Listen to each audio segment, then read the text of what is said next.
जी अस्सलाम वालेकुम। ये गैलरी आ गई आर्म्स गैलरी की।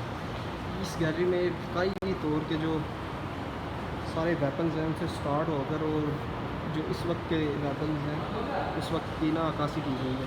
तो हम शुरू करते हैं इधर से। ये देखिए जी तोप के घोड़े हैं, इनके बाद में मैं डिटेल देता हूँ। तो ये शुरू होते हैं इधर से। ये जी तीर कमान और इसके साथ मुख्तलिफ़ किस्म के तीर हैं। इनकी जो टिप है वो मुख्तलिफ़ किस्म की है, छोटी लंबी और तकलून मसन के। ये मुख्तलिफ़ हमले करने के लिए मुख्तलिफ़ होंगी, शॉर्ट रेंज के लिए, लॉन्ग रेंज के लिए, या ज़ख़म देने के लिए या मारने के लिए मुख्तलिफ़ किस्म के इसमें ऊपर टिप्स लगी हुई हैं। फिर ये नीचे देख लें, ये नीचे कमान भी मुख्तलिफ़ किस्म के पड़े हुए हैं, लंबे छोटे। और ये देखें जिस तरह इनकी टिप्स हैं ना एरोज़ की, इसी तरह जो ऊपर है ना उनकी भी है, लेकिन ऊपर ठीक आप शायद आपको ठीक से नज़र नहीं आ रही होगी। फिर उसके बाद ये देखें जी, जो उस वक्त साज और सामान साथ होता था, ये डाल है।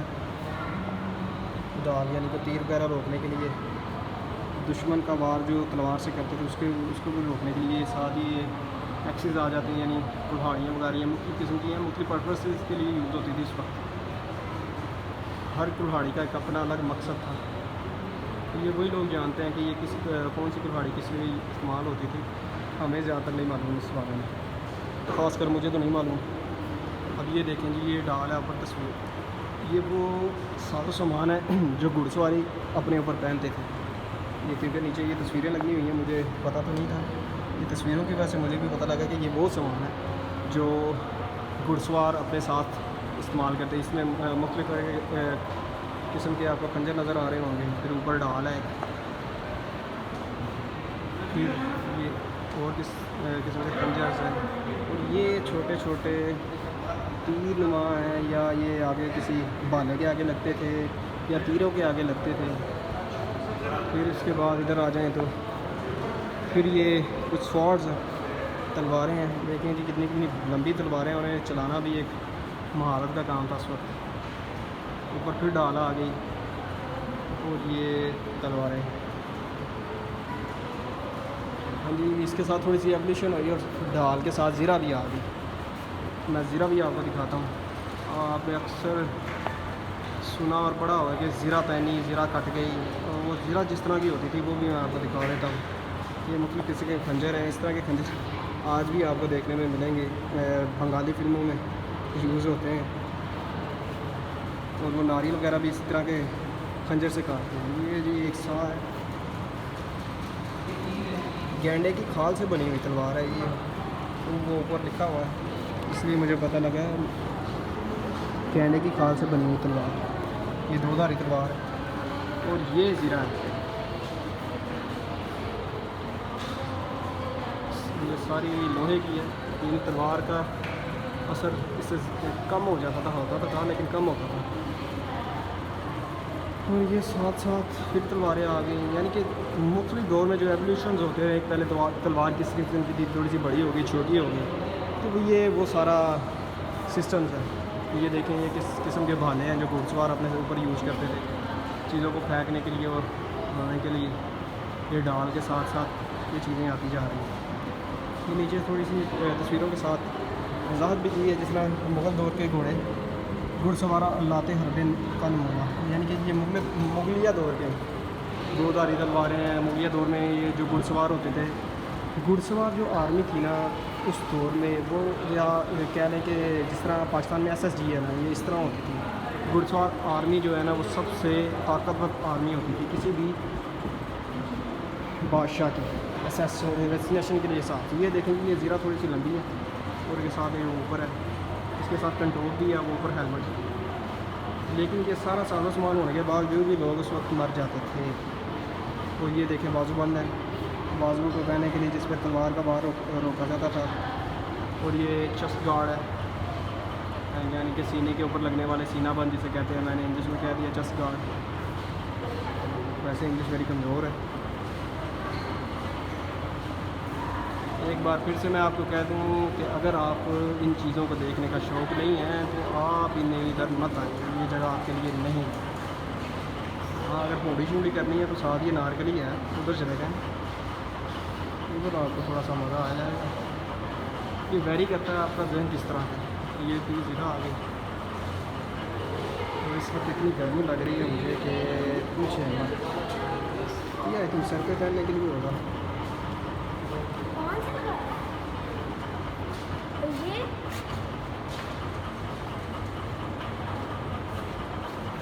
क्या है अंदर? ये भाले हैं, मुख्तलिफ किस्म के जो घुड़सवार यूज़ करते थे भाले।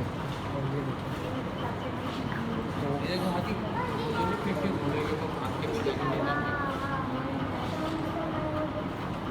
ये मुख्तलिफ किस्म की तोप है जो उस वक्त होती थी, और साथ आर्टिलरी के जो है ना राउंड रखे हुए हैं, वो जो नज़र आ रहे हैं ना सामने, आर्टिलरी का राउंड है, यानी कि तोप का दौरा है, और साथ तलवारें हैं। ये जो भाले हैं ना जो घुड़सवार मुख्तलिफ किस्म के घुड़सवार यूज़ करते थे मारने के लिए, फेंकने के लिए, ये वो भाले हैं। ये भी माहिर लोग ही इस्तेमाल कर सकते थे, आम बंदे के यानी ट्रेनिंग के बगैर ये भाले यूज़ नहीं होते थे। और ये देखें जी, तांबे की बनी है, पीतल की बनी हुई तो ये तोप का गोला इधर से निकलता था, और ये इस तरह जाते जाते ये इसकी तोप है, उधर से वो आग लगाते थे इस जगह से, और जिधर भी मूव करना होता था। ये उसमें हिंदी लिखी हुई है आई थिंक, या कुछ और ज़बान लिखी हुई है, मुझसे पढ़ी नहीं जा रही, कुछ और ही है। फिर उसके साथ एवोल्यूशन करते करते हम आ गए बंदूकों पर। ये देख रहे हैं जी, उधर से शुरू हुए हम, किधर से भला तलवारों से, फिर एवोल्यूशन होते हुए होते ये वो सबसे ऊपर वाली वो गन है जो किसी के कंधे पर रख के चलाई जाती है।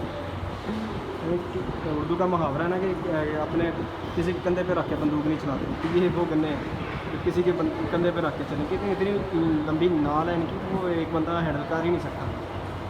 तो ये शुरुआती दौर है जब सूअर की चर्बी से चलाई जाती थी, चर्बी के बाद उसमें शर्रा, फिर पीछे बारूद, जो सबसे पहले चाइना ने ईजाद किया था, वो चला के तो फिर चलाया जाता था। अब इसके साथ आगे हम ये तोप का मॉडल रखा हुआ है, यानी इस इलाके यानी बरसगीर में जो सबसे अच्छी तोप बनाई है ना, वो बंगियों की तोप थी। वो बंगियों की तोप बहुत ही फेमस थी, उसने मार के जो है ना जंगे फ़तह की हुई हैं। ये उनके मॉडल्स हैं। ये इस तरह इनके व्हील्स, और पीछे एक व्हील है, इस तरह चला करती थी, इन्हें हाथी खींचते थे या घोड़े खींचते थे। फिर वो एक सामने वो एक मॉडल है, वो भी उस पर ही मॉडल है। ये जो आपको ये गोले से नज़र आ रहे हैं, ये असल में बारूद भरने के लिए थैलियाँ हुआ करती थी, क्योंकि उस दौर में एक शर्रा डलता था, फिर उसके बाद चर्बी डलती थी, फिर उसके बाद बारूद डाल के फिर आग लगाई जाती थी, फिर फायर होता था। तो ये बारूद होता था इसमें ब्लैक कलर का, ये वो है। फिर ये बंदूकें, फिर इसी के साथ ये बंदूकें छोटी आनी शुरू हो गई, और ये साथ आप देख रहे हैं ये जो है ना ये चीज़ें, ये सारी वो बारूद भरने के लिए इस वक्त होती थी। फिर थोड़ी सी एवोल्यूशन हुई है और ये नाल आ गई। ये आप जो देख रहे हैं ये बंदूक के आगे लगती थी, ये जो चीज़ें हैं ये बंदूक के आगे लगती थी और खंजर का काम करती थी, इसे संगीन कहते थे। संगीन का आगे अक्सर आज की जो बंदूकें हैं उनके आगे भी ये लगती है या खंजर लगता है। वो इस तरह होता है कि जब फ़ेस टू फेस लड़ाई होनी शुरू हो जाए तो फिर ये यूज़ होती है, खंजर काम आता है जी। एवोल्यूशन करते करते हम आ गए हैं इस एरा में, जब ये पिस्टल्स, इसे पिस्टल्स कहते थे, ये पिस्टल का आगाज़ हो गया।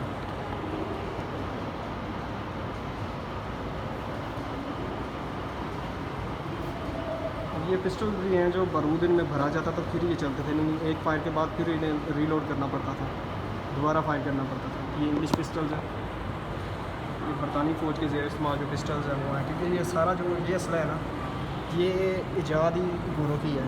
मुसलमानों ने तोप ईजाद की थी बाबर के दौर में, उसके बाद मुसलमानों ने कोई चीज़ फसाद के अलावा कोई चीज़ ईजाद नहीं की। हाँ ये भी देख लें, ये इस दौर के, ये मुसलमानों की ईजाद है, ये गाना ये बजाना ये मुसलमानों की ईजाद है। इस दौर के साज थे, ये भी एक असासा तो है ही ना, फिर किसी न किसी लिहाज से। ये फिर बंदूकें आ गई वही लंबी, ये असल में स्नाइपर्स के लिए भी यूज़ होती थी, क्योंकि ये लंबी नाल के होता है कि जितनी देर गोली नाल में रहेगी वो उतना सीधी रहेगी, तो ये स्नाइपर्स जो है ना वो यूज़ करते थे दूर रेंज के ये कवर करने के लिए। फिर ये एवोल्यूशन होती हुई, ये जो ज़ीरा मैंने पहले आपको दिखाई उससे चेंज होकर ज़ीरा ये बन गई। आप देख सकते हैं ऊपर एक हेलमेट भी है और ज़ीरा भी है, जस्ट गार्ड और हेलमेट। फिर ये बंदूकें छोटी होनी शुरू हो गई और इनमें गोली डलती थी। गोली का इसलिए जलती थी, ये देखें आप ऊपर जो हैंडल नज़र आ रहा है ये वाला, इसके साथ ही एक चैम्बर है, चैम्बर में गोली डाल के रीलोड होती थी और चलती थी। अब इस दौर में आके वो बारूद वाला सिस्टम ख़त्म हो गया। अब बारूद पहले शर्रा जाता था, फिर बारूद जाता था, फिर आग लगाई जाती थी, फिर गोली चलती थी। अब ये इस गोली बन गई, गोली इसके अंदर रीलोड हुई, रीलोड होने के बाद आपने ट्रिगर दबाया और गोली चल गई, यानी बहुत सा टाइम जो आपने बचत होगी इसकी। ये एवोल्यूशन का दौर है, ये जो है बड़ी फेमस गन थी उस दौर की, इस स्नाइपर्स के लिए यूज़ होती थी। आई थिंक ये कार 98 है, राइफल 303, ये राइफल जिहाद अफ़गानिस्तान 1980 और 1990 में अफ़गान मुजाहिदीन ने इस्तेमाल की। इससे मिलती जुलती गन है कार 98, ये भी तकरीबन वही गन है, इसमें ये स्नाइपर्स के लिए यूज़ होती थी। इसके साथ नीचे आप देखें कि मैगज़ीन है, उस ऊपर आपने मैंने जितने भी आपको गन्स दिखाएंगे इनमें मैगज़ीन नहीं है, यानी एक गोली चलने के बाद एक गोली डाल के रीलोड करना पड़ता था। इसमें मैगज़ीन है, इसमें 5 गोलियाँ डलती हैं, ये नीचे आपको मैगज़ीन नज़र आ रही है, इसमें 5 गोलियाँ डाल के फिर रीलोड होता है, यानी 5 गोलियाँ फायर करने के बाद रीलोड करना पड़ता है। और फिर इसके साथ आ गया ये पहली मशीन गन है दुनिया की, यानी कि जो जर्मन्स ने बनाई थी, ये पहली मशीन गन आप देख रहे हैं, मशीन गन थी। ये जो दौर था इसमें अब देखें, पहले गन में एक गोली, फिर इसमें आ गई 5 गोलियाँ और ये आ गया, फिर ये मशीन गन एवोल्यूशन हुई तो मशीन गन आ गई। इसमें तकरीबन उस वक्त के 100 राउंड जाते थे, ये एक चेन चलती थी, इस उधर से चेन चलती चलती आती थी और गोलियाँ चलती जाती थी। इस जो है ना, ये क्या कहते हैं मशीन गन, इसमें पानी का इस्तेमाल किया गया, क्योंकि जब गोली चलती है तो गर्म हो जाती थी, तो मशीन गन को ठंडा रखने के लिए पानी का इस्तेमाल किया पहली बार, तो इसलिए इसकी बड़ी इंपॉर्टेंस है। ये नीचे ट्राइपॉड भी इसका लगा हुआ है, क्योंकि ज़मीन पर रख के चलाई जाती थी, भारी बहुत है। ये गोली आगे से एक ही निकलती थी, जो ऊपर इसके सारी नाल में पानी भरा होता है, इससे इसकी नाल ठंडी हो जाती थी और इसमें पानी निकलता, ज़्यादा देर तक चलती रहती थी। फिर इसके साथ ये देखें हेलमेट है, ये वर्ल्ड वार 2 में इस्तेमाल हुए थे, इनके ऊपर इनके नंबर लिखे हुए हैं, ये नंबर जिस फौजी का था उनमें। फिर ये इधर आ गई, ये गन आ गई, ये भी स्नाइपर है, इनमें ये ज़्यादातर शिकार के लिए गनें यूज़ होती हैं। ये देखें जी, कार में जिसे हम कहते हैं वो कारतूस वाली हैं, डबल कारतूस, डबल ट्रैगल के साथ, यानी एक फायर मिस हुआ तो दूसरा साथ ही कर दिया, फिर उसके बाद रीलोड की। ये फिर एक मशीन गन आ गई और साथ ये दोनों, ये तकरीबन ये दोनों जो गनें हैं ये स्नाइपर्स के लिए यूज़ होती हैं। ये फिर एक बार फिर वो जो वर्ल्ड वार 2 है उसमें यूज़ होने वाले हेलमेट है। एंड देन ये इंडियन जहाज़ है, जो 1965 की जो वार हुई थी उसमें पाकिस्तान ने इसे तबाह किया था। किस मुकाम पे ये लिखा हुआ है ऊपर, हिंदुस्तान की जंगी जहाज़ की दुम, जिसे 1965 के पाक भारत जंग के दौरान जल्लो के मुकाम पर मारा गया, जल्लो पाक, ये उसकी दम है, उसका नंबर है। अच्छा इधर आ जाएँ तो ये लिखा हुआ है, ये कुछ और ही चीज़ है, ये वाकई डिवाइस, ये this village 2000 man went to the great war. अच्छा जी, 1914 से 1919 तक, ये वर्ल्ड वार 1 का दौर है। आपको पता होना चाहिए कि वर्ल्ड वार 1 जो है 1914 में शुरू हुई और 1918 में तकरीबन 1919 में ख़त्म हो गई। और ये दोस्त गेव ऑफ देयर लाइफ्स, ये उन लोगों के मसल के था जो बरसगीर से गए, क्योंकि इस वक्त जो हुकूमत थी बरसगीर में, इंडिया पाकिस्तान में अंग्रेज़ों की आ चुकी थी, तो उन्होंने ये लालच दिया था अंग्रेज़ों ने मुसलमानों को और हिंदुओं को, अगर आप हमारे लिए लड़ेंगे जंग में तो हम आपको आज़ादी दे देंगे। तो बहुत से लोग जो है ना फिर इधर से वॉलंटियर करके गए और उधर जाके जंग लड़ी। ये एक और विलेज है जिसमें से 50 बंदे गए थे, इसमें से इस गाँव में से 200 बंदे गए थे और इसमें से 50 बंदे गए। आपने मूवी इंडिया की देखी होगी सज्जद सिंह रंगरूट, वो उस मूवी में तकरीबन ये सारी जो है ना अक्कासी होती है। इधर ये कारी साहब बैठे हुए हैं, ये वो नज़र आ रहे होंगे आपको, ये माशाल्लाह अकेले बैठ के कुरान पाक पढ़ रहे हैं और प्यारी आवाज़ है, और जिस तरह का इधर एटमॉस्फेयर है आवाज़ गूंजती है। फिर ये आ गया जी, ये तोप के गोले हैं, ये इसके ऊपर से थोड़ी सी हिस्ट्री लिखी हुई है कि बार बार जंग सितंबर 1965 के दौरान पाकिस्तान नेवी की जानब से द्वारका ऑपरेशन में किला दारोगा पर दागे जाने वाले गोलों के खोल। अच्छा जी, ये आपको मार का इसका पता होना चाहिए क्या है। द्वारका असल में इंडिया की एक पोर्ट थी जिसे पाकिस्तान की एक सबमरीन ने ना घेरा हुआ था। ये बहुत बड़ी एक पाकिस्तान की स्ट्रेटजी थी जिसकी 1965 की जंग पाकिस्तान ने जीती थी। द्वारका जो पोर्ट थी उसमें से किसी भी जंगी जहाज़ को, इंडिया के किसी जंगी जहाज़ को पाकिस्तान की वो जो सबमरीन थी अंडर वाटर, उसने पानी से निकलने नहीं दिया, अपनी पोर्ट छोड़ने नहीं दी। तो ये वो उसके शेल हैं जो द्वारका पोर्ट के ऊपर पाकिस्तान की सबमरीन ने नीचे से गिराए थे। ये एक बड़ा एक्ट ऑफ वैलर का काम था ये, और यही एक वजह थी कि पूरी इसकी इंडिया की नेवी 1965 की जंग में बाहर ही नहीं निकल सकी, पाकिस्तान की नेवी छाई रही। अच्छा जी, इसके साथ ये ऊपर कुछ तहरीर है, ये इस गैलरी का एंड हो जाता है इधर।